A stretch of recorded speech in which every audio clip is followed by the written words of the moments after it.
Sir అయితే గృహిణుల ఇంటి శ్రమను గుర్తించి ఒక విలువ కట్టి సుప్రీంకోర్టు ఒక తీర్పునివ్వడం జరిగింది. దానికి సంబంధించి పూర్తి వివరాలేంటి సార్? అందులో ఉన్న అంశాలు ఏంటి సార్? ఎస్ అండి. ఇప్పుడు భారత ప్రభుత్వం, ఇప్పుడు భారత Indian supreme court of India ఒక తీర్పు ఇవ్వడం జరిగింది. అది ఏంటంటే, గృహిణులు ఎవరో మన కూతుళ్ళు వేరే వాళ్ళ ఇంటికి వెళ్ళి మన తల్లులు చేసే సేవ ఉంటుంది చూడండి. ఉదయం పూట పొద్దుటే అందరిలో ఇంట్లో ఎవరు లెగిస్తారండి? మన అమ్మగారు లెగిస్తారు. లేకపోతే మన కూతురు వేరే వాళ్ళ ఇంటికి వెళ్ళినప్పుడు అక్కడ కోడలుగా లెగిస్తుంది అనమాట.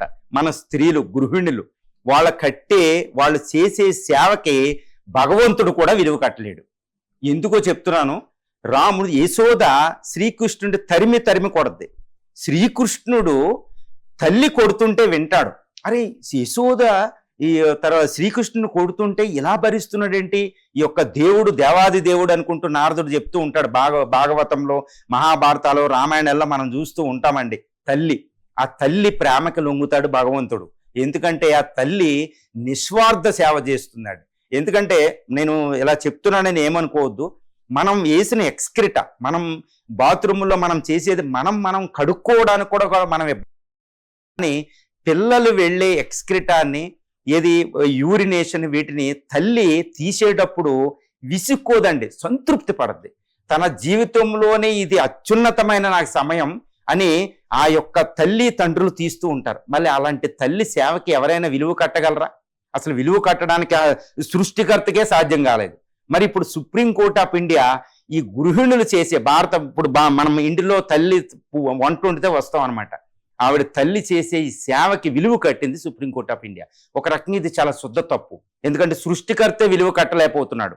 మరి సుప్రీంకోర్ట్ ఆఫ్ ఇండియా విలువ కట్టిందంటే ఇది మనకి తప్పుగా అనేది, ఒక ఇర్రేషనల్గా అనిపిద్ది. కాకపోతే ఇక్కడ తప్పలేదు సుప్రీంకోర్ట్ ఆఫ్ ఇండియాకి. ఎందుకంటే ఈ గృహిణులకి నష్టపరిహారం ఇచ్చేటప్పుడు ఒక సందర్భంలో చెప్పిందనమాట, ఈ విలువను ప్రస్తుతానికి ఇలా కడుతున్నానని. తప్పనిసరి పరిస్థితుల్లో అది కట్టింది. ఇలాంటి తీర్పులు వస్తూ ఉంటాయి అనమాట. భారత పార్లమెంట్లో మన్మోహన్ సింగ్ గారు తల్లిదండ్రుల రక్షణకి పుత్రులు సహకరించకపోతే వాళ్ళని పనిష్ చేసేటప్పుడు, చట్టం చేసేటప్పుడు సిగ్గుపడ్డాడు ఆయన. నేను సిగ్గుపడుతున్నాను, ఎందుకంటే తల్లిదండ్రులు చూడడం అనేది పుత్రుల ధర్మం. ఇది చేయలేకపోతున్నారు కాబట్టి పనిష్మెంట్ మేము ఇస్తున్నాం కాబట్టి సిగ్గుపడుతున్నామని చెప్పారు. ఇది ఇప్పుడు గృహిణులకి సుప్రీంకోర్ట్ ఆఫ్ ఇండియా కట్టిన విలువ ఎంతో తెలుసా అండి? 30,000 నెలకే. ఇది 30,000 వాళ్ళు చేసే సేవకి అసలు విలువ కట్టకూడదు.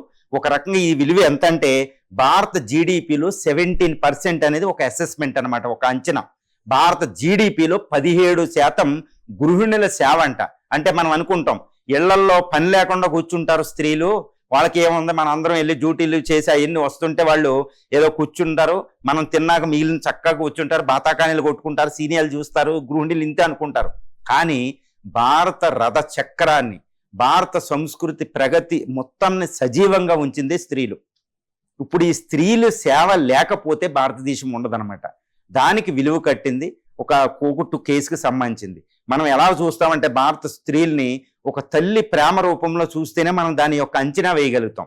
ఆ తల్లి ఏం చేస్తుంది అనేది ఒక్కసారి కళ్ళు మూసుకుని అంచనా వేస్తేనే మనకు సేవ తెలుస్తాయి, లేకపోతే అది నిరుపయోగమైన సేవ అనమాట. ఇలాంటి సేవ ఇండియాలో ఇంకోటి ఉంది. అదేంటో తెలుసా అండి? వ్యవసాయదారులు చేసే సేవ. అరే, వ్యవసాయదారులు ఏముంది, ఆ దాంట్లోకి వెళ్తే పెళ్లిళ్ళు కూడా అవడంలా అంటారన్నమాట. కానీ వ్యవసాయదారుడు నిస్వార్థంగా వాడికి లాభం అవుతుందో లేదో తెలియకుండా మనం కూడి పెడితే మనం ఇక్కడ ఉంటున్నాం అనమాట. అదొకటి. తర్వాత ఇంకొకటి ఉంది, మూడోది, భారతదేశంలో పశువుల సంపద. ఈ భారతదేశంలో పశు సంపద లేకపోతే, ఇప్పుడు ప్రైమ్ మినిస్టర్ మోడీ గారు చెప్పారు చూడండి, ఆయిల్ కొనొద్దు, పెట్రోల్ తగ్గించమని. ఆ పెట్రోల్ని ఇంకొక 3 రెట్లు దిగుమతి చేసుకోవాలి. భారతదేశంలో పశువులు లేకపోతే ఇప్పుడు మన భారతదేశం దిగుమతి చేసుకునే పెట్రోల్ ఇంకో 3 రెట్లు దిగుమతి చేసుకోవాలి. మరి ఆ విలువ కూడా కట్టాలి. కాబట్టి భారతదేశంలో పశు సంపద, భారతదేశంలో వ్యవసాయదారులు, భారతదేశంలో స్త్రీలు, ఈ ముగ్గురు ఎనలేని నిస్వార్థ సేవ చేస్తారు భారతదేశానికి. కాబట్టి వీళ్ళని రక్షించడంలో భారతం విఫలం అయిపోయింది భారతదేశం. ఇప్పుడు స్త్రీలు ఒక చక్కగా ఒక మ్యాక్సిమం ఉంటుంది అనమాట. ఫ్రమ్ డాన్ టు డస్క్, ఉదయం నుంచి సూర్యుడు ఉదయం నుంచి సూర్యుడు అస్తమయం దాకా, అంటే లెగిసున్నంతకాలం. తర్వాత ఓం టు టోంబ్, అంటే గర్భం నుంచి బయటకు వచ్చి మళ్ళీ సమాధిలో టోమ్ దాకా వెళ్ళేదాకా స్త్రీలు ఎంత కష్టపడతారో ఈ సృష్టికర్త కూడా వివరించలేడు అనమాట. అంతటి దారుణం. అంబానీ భార్య అయినా, ఇక్కడ మామూలు కూలివాడి భార్య అయినా స్త్రీయే. ఏ కులంలో పుట్టినా స్త్రీయే. ఏ మతంలో పుట్టినా స్త్రీయే. ఇంకా నేను ఎందుకు చెప్తున్నాను అర్థం అవుద్ది. స్త్రీలని సెకండరీ సిటిజన్స్గా చూసేదే మన సొసైటీ. ఇది చాలా దౌర్భాగ్యం. ఒకటి, కుల వ్యవస్థకు సంబంధించి, రెండు, స్త్రీలను మనం చూసే విధానం, తర్వాత వ్యవసాయదారులను చూసే విధానం, తర్వాత భారతదేశంలో పశు సంపదను చూసే విధానంలో భారతీయుల్లో మార్పు రావాలి. ఈ తీర్పు ఒక కనువిప్పు. ఇక్కడ నుంచి భారతదేశంలో ప్రతి పురుషుడు, వాళ్ళు కొడుకులైనా లేకపోతే మొగుళ్ళైనా లేకపోతే పిల్లలైనా ఎవరైనా భర్తలైనా ఇక్కడ నుంచి స్త్రీ నిరుపయోగంగా ఇంట్లో కూర్చుంది అనకూడదు. అక్కడ సుప్రీంకోర్టు సేవ పెట్టేసింది 30,000 వాళ్ళకి నెలకే. మీరు చెల్లించగలిగితే చెల్లించండి. నిజంగా చెప్తున్నా, భారతదేశ ఆర్థిక వ్యవస్థ ఈ గృహిణులు అంటే 148 కోట్లలో హాఫ్ ఆఫ్ ఇండియా స్త్రీలే. వీళ్ళకి వెలకట్టి వెనక్కి తిరిగి ఇస్తే భారత ఆర్థిక వ్యవస్థ ఇవ్వగలదా? ఇది సుప్రీంకోర్టు కట్టిన 30,000 రూపంలో. ఇది భారతదేశంలో స్త్రీలు సేవ చేస్తున్న ఒక విలువ లేని ఇన్వాల్యుబుల్ సర్వీస్ అనమాట. ఇక్కడ నుంచి మగవాళ్ళందరూ తమ యొక్క బుద్ధిని మార్చుకోవాల్సిన సమయం ఆసనమైందని చెప్పింది ఈ సుప్రీంకోర్టు తీర్పు.